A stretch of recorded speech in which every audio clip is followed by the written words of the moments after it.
On October 1st, the US government shut down partially. This means that federal workers' paychecks are on hold, and if it lasts long enough, the Fed might be forced to act without key economic data. If you find this interesting, make sure to subscribe and let's dive into it. Thank you.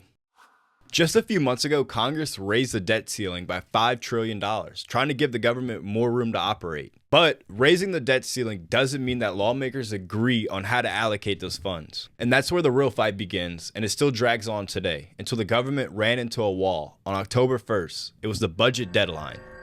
This is where the Antideficiency Act comes in. You see, by law, federal agencies can't spend money without Congress first approving it. If lawmakers miss the deadline, that means that funding authority expires and all non-essential parts of the government have to come to a temporary pause. Essential employees like TSA officers or active duty military still have to report to work, but their paychecks are delayed until funding is restored. Non-essential employees are furloughed. They're told not to come to work and are not paid, but Congress typically reimburses them after they approve back pay.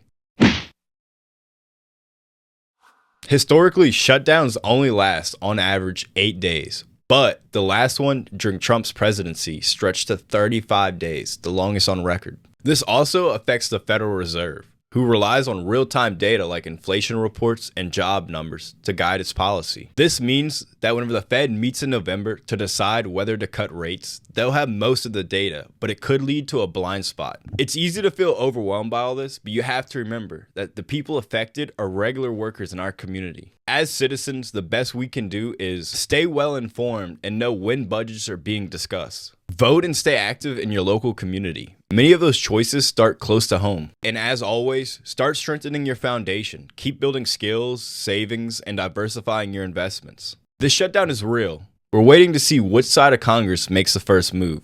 But it doesn't mean that everything falls apart. I would love to hear what y'all have to say. Do you think the shutdown's gonna be for a couple of days or maybe even weeks? Thank you so much for watching. Don't forget to subscribe, and I'll catch you in the next one. Peace.